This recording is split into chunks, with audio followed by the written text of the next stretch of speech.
What's really going on with Apple's big change in the iPhone 17 Pro's camera design? If you've seen the recent leaks, you've probably noticed something very different. Apple might be getting rid of its usual camera layout and going for a wide horizontal bar across the back. At first glance, it looked like Apple was just copying the style of Google's Pixel phones. But now, new leaks suggest there's more to the story, and it could have everything to do with a major camera upgrade. In the last few weeks, several leaks have come out showing the possible look of the iPhone 17 Pro. One of the biggest surprises is the new shape of the camera module. It's wider than anything we've seen from Apple before. A well-known leaker named Sonny Dixon shared images of clear protective cases that appear to be made for the iPhone 17 Pro. The opening for the camera area in these cases is much larger than before, which strongly hints that the horizontal design is real. But here's where it gets more interesting. Even though the camera lenses themselves are still arranged in a triangle, the overall bump is much wider. That raised one big question: why change the shape so much if the lens layout stays the same? A new leak might finally explain it. A user on X, who goes by at Maya_Kakurage, shared some details that were picked up by 9to5Mac. According to that leak, Apple plans to upgrade the telephoto lens on the iPhone 17 Pro from 12 megapixels to 48 megapixels. It will still have 10x optical zoom, but the bump in resolution will allow sharper and more detailed, zoomed-in shots. There's a challenge though. More megapixels usually means smaller pixels unless the sensor is also larger, and smaller pixels don't perform as well in low light situations. To make sure image quality doesn't drop, Apple might be increasing the size of the camera sensor. But that change needs more room inside the phone. Still, Apple may rotate the telephoto lens to fit it in. This change in layout takes up more horizontal space, which leaves less room for other components like the LiDAR scanner, LED flash, and microphone. That's likely a real reason behind the stretched out camera bump. Apple might be moving those parts to the edges of the bar to make space for the new sensor and lens. It's a practical decision, not just a style update. It's important to note that this leak didn't come from a highly established source, so nothing is confirmed yet. Still, the theory matches the design we've seen in recent case leaks and renders, so it's starting to make more sense now. Apple could be planning a major camera improvement, and this new layout helps make it happen without making the phone thicker. Aside from the camera change, don't expect a full design overhaul. Some earlier rumors mentioned a two-tone look, but recent info suggests the camera bar will match the phone's body color. Also, the front of the phone will probably still feature the dynamic island with no big changes to its size for now. When it comes to performance, things look even more exciting. Most iPhone 17 Pro models are expected to use Apple's next-generation chips based on Taiwan's semiconductor manufacturing company's advanced 3nm process known as N3P. But there's a chance one high-end version might use a brand new 2nm chip for even faster performance and better power efficiency. And let's not forget the software. iOS 19 is expected to be announced at Apple's Worldwide Developers Conference this June. Along with the new hardware, we'll also be getting fresh features and updates on the software side. If you enjoyed this video, make sure to give it a like and hit the subscribe button so you don't miss out on more updates. Now let us talk power. Under the hood, the Galaxy S25 Edge runs on the Snapdragon 8 Elite chipset. This is the same powerhouse chip found across the entire S25 lineup. Benchmarks suggest it is about 25% faster than last year's Snapdragon 8 Gen 3.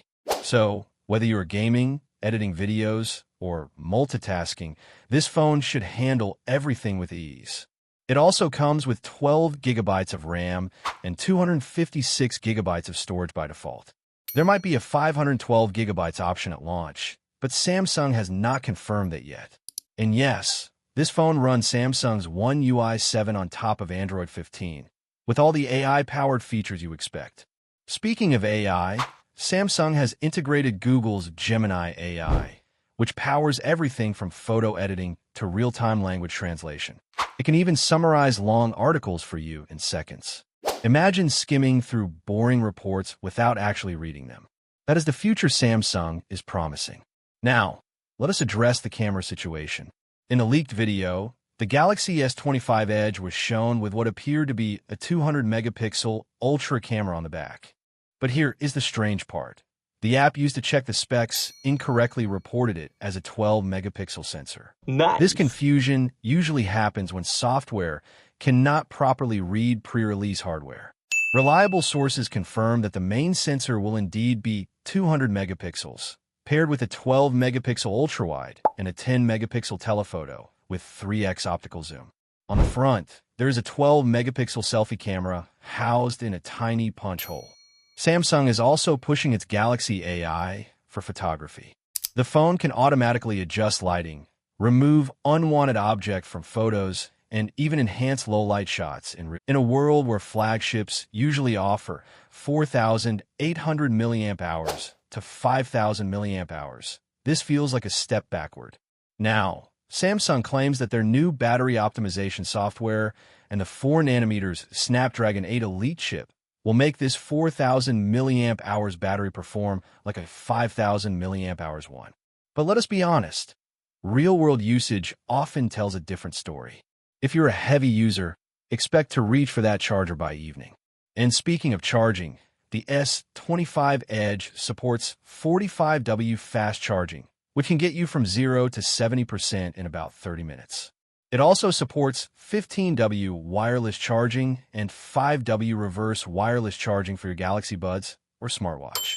Connectivity-wise, you're getting the latest Wi-Fi 7, Bluetooth 5.4, and of course, 5G with carrier aggregation for faster speeds. Samsung has also introduced a smart network switch that automatically moves you between Wi-Fi and cellular, depending on signal strength. No more frustrating dropouts during video calls or downloads. And here is a cool feature, Private Share. It lets you send files with an expiration timer, so they automatically delete after the recipient views them. Think of it like Snapchat, but for documents and photos. So, when can you get your hands on the Galaxy S25 Edge? Samsung has not officially announced the release date, but industry insiders suggest it will launch in August 2025 alongside the Galaxy Z Fold 6 and Galaxy Watch 8.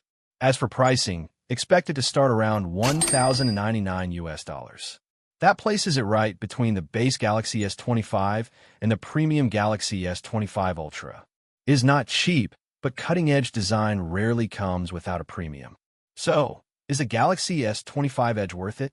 If you love slim, stylish phones and can live with a smaller battery, it might be your perfect match. It offers top-tier performance, stunning cameras, and Samsung's best AI features, all wrapped in a body that feels futuristic. But if battery life is a deal-breaker for you, you might want to wait for next year's models. Rumor has it that Samsung is working on integrating silicon batteries that could offer 30% more capacity without increasing thickness. What do you think? Is the slim design worth the battery trade-off? Would you choose the Galaxy S25 Edge over an iPhone 17 Air? Drop your thoughts in the comments below. Let us get the debate started. Thanks for watching. If you found this video helpful, do not forget to hit that like button, subscribe for more tech updates, and turn on notifications so you never miss the latest news. See you in the next one.